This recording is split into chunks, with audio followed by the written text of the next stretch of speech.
Hey, got a crazy video for you today. 4 different lights and a bunch of accessories. So there's no time for pleasantries. Let's jump right into it. This is about the Amaran Ray series of lights, which are launching today, I believe, alongside this video. But for disclosure, should be aware that 1, I'm an Amaran ambassador. They sponsored a bunch of my studio tours, giving me free lights. I'm about as paid up as you can get from a brand. This is not an objective review, but I think the most interesting thing to talk about right off the hop is, one of the major motivators behind this line existing, which is the new light engine that Amaran has. It's called Omnicolor, and it's created with 4 distinct LEDs with a total of 8 different colors, including indigo. Collectively, it allows for a fuller, more balanced spectrum.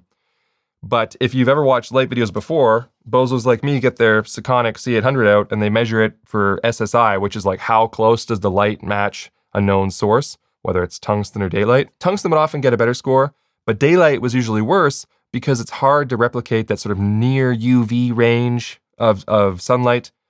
Anyway, so with these new emitters, like the indigo one, you do get much closer to that near UV range, which can help with like fluorescence and making whites and sparkly skin and stuff all look a lot more true to daylight. And so when I talk about the photometrics on each light and I mention SSI, you can now expect to get scores that are going to be into the 80s instead of the 70s like we saw before. And that's because of this new engine. But also you're going to get smoother transitions. You're going to get whites that are more white. But more importantly, for somebody like me, it's the power efficiency that I like so much. You're going to get way more output for the same power draw than you would on an older light engine from a competing light or even from an earlier Amaran light. And for example, my 300C can get about 9,300 lux, let's say, at 1 meter bare bulb, and that will draw 360 watts max consumption. The Amaran Ray 360C, this one right here, gets 17,000 lux at 1 meter bare bulb. That's like 80% more output from the same power consumption from your wall or whatever. That is crazy good, while simultaneously producing a more accurate, more consistent, better transitioning light. It's just that much better. And we haven't even got into like the build and the features and stuff like that. And when you see that the price is like barely moved, okay, let's actually get into the lights because I'm getting kind of overexcited. I'm really hyped on this launch. Start with the smallest. This is the Amaran Ray 60C. And then this one up here that's powered right now is the Amaran Ray 120C. Both of these I might refer to as the small lights or the portable lights because they have a different sort of segment in mind. And then over here, we have the Amaran Ray 360C and the 660C. And these are the larger COB lights that are more intended for like mains power in studio, not to be as run and gun as these ones. Both the 60C and the 120C have a pretty identical build, so whatever I say about one should be the same for the other. As you can see, it's very thin and very light. I believe it comes in just over a pound, like 500 grams or something like that. And for power, you have this little flap here. All of the lights, I believe, in this series are IP54 rated for weather-resistant design, so that's pretty sweet. You've got USB-C power delivery, and then you also have a locking DC barrel, which this one over here is using, so, it's not going to come unplugged if you yank on the cord. And also, the power brick now has a sort of strap for this handle here, so you can just attach the power brick to your sort of run-and-gun handle, and then the mains power can come from here to the wall, or you could replace this instead with, say, something like your own, USB power brick, and then connect this to your light, or a V-mount battery or something, and then run USB-C power delivery that way. I've tested it. It works well. You can also use something like this, the Amaran Peak. Now, this is the original one, but there's also a Peak 75 coming out, which is a little bit smaller, lighter, less capacity. But these have the ace lock right here that goes on the bottom of the light, and then you just click it in, and it immediately sends power, gives you an indication of, how much battery life you have left. And you can turn this thing up to 100%. Oh, by the way, this knob up here that you use for adjusting things is really cool. When you're in sort of the broader menu, which I'll show you over here in a second, it's sort of like big. You can feel it go like clunk, clunk, clunk along there. But when you go into actually adjusting the intensity of the light, it becomes really granular. It almost feels like the steps go like little adjustments. It's haptic, so I'm having trouble describing it. Anyway, let's jack it all the way up to 100%. So now this is kind of crazy. I've just got this little light, like a not heavy light, that's gonna last me over an hour with just this little battery thing. I can screw it in here, I can recharge this thing, there's USB ports. This is pretty wild. And the total output of this thing, bare bulb like this, is like 4,000 lux at 1 meter for this tiny light. That's an advantage of the new light engine, which is crazy. Also, this is at 100%, and there's a fan right here, listen.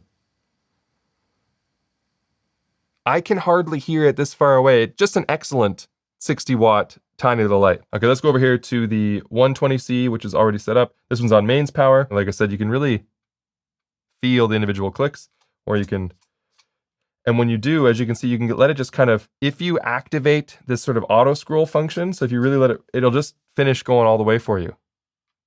And then just stop. That's kind of cool, right? Or you can go a little bit, and if you get it spinning like that, then you can stop yourself by tapping on it. Quite a well-engineered, fancy little scroll wheel thing they've got here. If we go back and go into the fan settings, so right now you can see it's on smart, but if we flick it over to silent, now when we go back to the intensity, you'll see that it's been limited to 15%.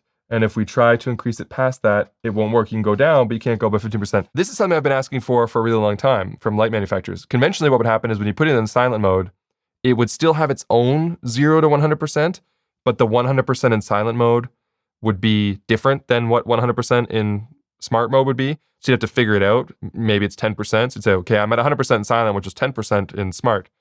In this case, they're using the same scale, which is just to me seems smarter, more intuitive, and just what I've always wanted. So now I know, okay, I'm capped at 15% silent, but I also know that if I switch over to smart, I can achieve the same exposure by setting it to 15%. It's just logical. I like it when interfaces are logical. CCT obviously have a Kelvin range that can go all the way down to 2300 and all the way up. You can just let it scroll to 10,000. But there's a CCT plus mode that you can enable like that. And now your CCT can be expanded to 20,000 and all the way down to, let's see if we can get this wheel going. Spin, baby. Isn't that more convenient than having to manually crank it forever? You can go all the way down to 1800 Kelvin. And something else that I love is your ability to adjust the green magenta so that if you have different lights that you're trying to match and some are coming in more green magenta or different modifiers, you can just dial it in on the light and basically gel your light internally, which is great. They have an HFR mode. This is really cool if you're shooting really high frame rate, like 240 frames per second, or you're doing photography at like 1/1000th of a second sync and stuff. You can enable this mode, which will eat up just a little bit of your output to give much more consistency when it comes to flickering and banding by, cranking up the frequency of the light to make high frame rate photography and video not have any of those light issues in the shot. So it's cool that that's an option if you need that. Studio mode, something I always love. It allows you to choose whether or not your light turns on when it receives power, like when it resumes power, or if you have to go and turn the light on physically. That means if you want to put everything on mains power and just flick one switch and all the lights turn on, you can do that. Bluetooth. So obviously Amaran app, which is really, really intuitive and robust, can work with all these lights, but it even has NFC on these lights. So I believe you can just tap your phone or something to just pair it, which is kind of cool. And then effects. I don't want to flash them on the screen and hurt your eyeballs or whatever, but there's 12 different lighting effects. So fireworks, faulty bulb, lightning, TV, pulsing, strobe, explosion, fire, paparazzi, welding, cop car, party lights. The ones that if you play with lights the last 5 years, you know what you're expecting. There's an RGB mode, an HSI mode, and CCT. But like I was saying, the cool thing about this light engine, well, actually, you can even see it here already. We're only at 20% intensity, but look how punchy that color is. This is on hue of 1, but let's put it to like a 285. And the intensity, let's set it all the way down to 10%. That's 10%. And look how vivid that purple is. You know what? What if we just get that wheel going crazy? We'll just cycle through the colors. That's pretty sweet. And you can see that really punchy hues for just 10%. That's one of the cool things about the Omnicolor. This is dope, by the way. It's just spinning through. It's like manual party mode. It's awesome. And you're like, I like that hue. You can just tap it. That's cool, right? Now, they come in this nice bag that looks like this. The 60C and the 120C do. And the accessories that you get in the bag included are the same between them, which is the light, the power brick, which is different, by the way, between the 60C and the 120C. Don't be mixing and matching that.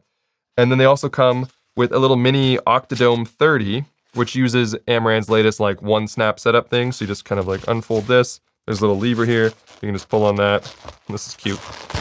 And just lock it in place. Look at this little thing. So these lights, despite them being small, actually have a full Bowens mount.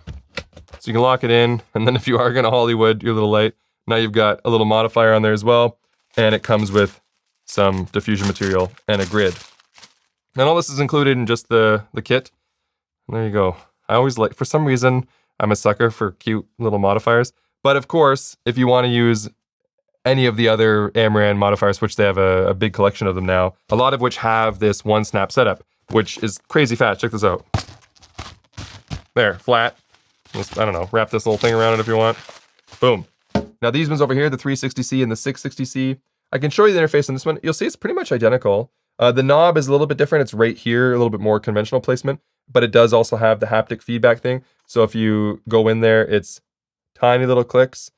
You can also get it to scroll, but everything is there still. CCT plus, green magenta adjustment. As you would expect, these are the bigger lights. They should have everything. So the difference you'll see is this one has a DMX option. Now there is a new DMX dongle that is an optional accessory. Obviously, you don't get this one free. And it's USB-C. And right here, you can see there's actually a locking USB-C port that you can put in there and then thread this in. And then that goes out to your DMX in and out, as well as USB 5 volt on the side there. So that is really cool if you're into DMX. And obviously only the bigger lights have that option. You don't have that option on the smaller lights. It's just going to be the Amaran app, which honestly is sufficient, I think, for most content creators. But other than that, the interface is the same, which is great. And then, like I said, each one will have its own what the silent mode on the fan will do. So in this case, with silent mode on, we can go up to 13%. I think it's 8% on the 660C. It was 15% on the 120C.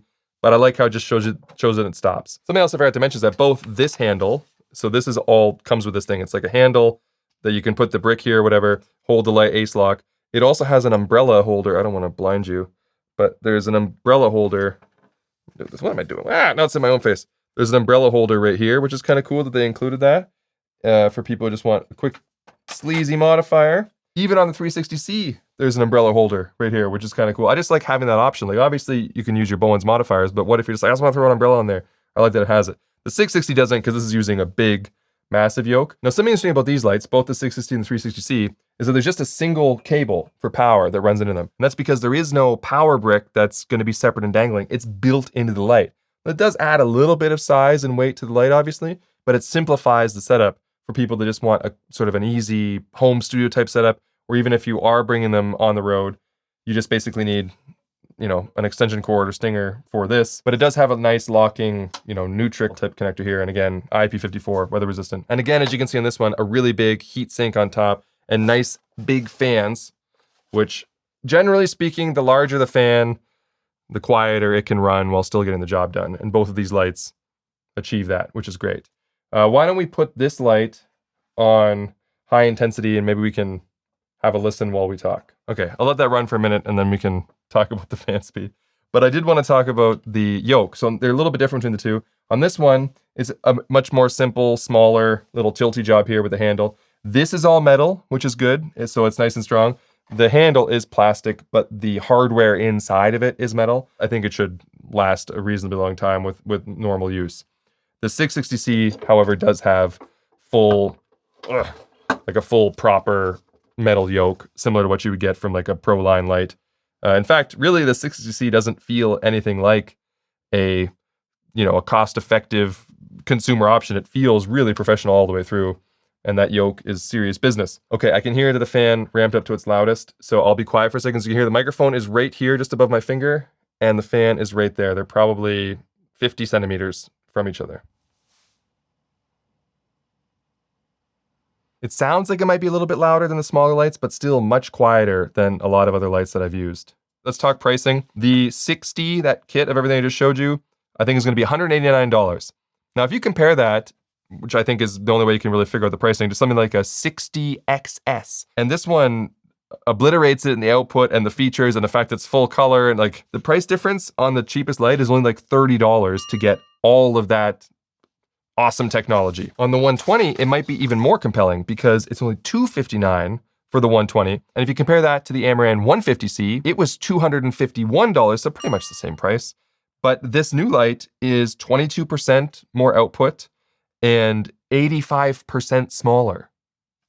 That's wild. The 360C is going to be $429. I think I paid $569 for my 300C. So $140 cheaper and just better in every possible way and way, way more output. That's sort of a slam dunk for me. And then the last one for pricing is the 660C. So this one is going to be $699, which yes, sounds expensive, but if you ever bought a 600 watt light before, in my previous studio, I was using Aputure's 600C Pro. I think that light was like $2,000. And I think the Mark II that they have is still between like $1,500 and $2,200. And from my experience, this is a better light than the 600C Pro was. Now, Aputure's also made newer, cooler lights with new light engines and stuff like that that are equally impressive, but they're still very expensive comparatively. So value-wise, I can't think of like a better performing, better priced, powerful light like this 60C. This is a crazy value if you need it. Okay, let me give you a quick little roundup of the photometrics, and then we can be done talking about lights and me shouting numbers at you. So starting with the 60C, and like I said, I validated most of these with my Sekonic C800. This is all going to be bare bulb at 1 meter, just apples to apples. You're going to get 3,780 lux from the 60C at 1 meter, which is crazy for the size of this thing and the fact that I can power it like this or off of a little battery bank. The 120C, 6,520 lux at 1 meter. Again, very good. 360C, 17,000 lux at 1 meter, which like I said is like class leading, I think, for that output. And then the 660C is 37,900 lux at 1 meter. Again, incredibly impressive if you've ever shopped a light of that size. Then as far as color accuracy, across the board, CRI, TLCI are 95, 96 plus. SSIs were the most impressive thing. So for tungsten, I got 87 on every single one of them. And for daylight, I got between 80 and 81 for every single one of them as well. These things are all optional, and I don't have final pricing on them, but you're gonna have new Fresnels.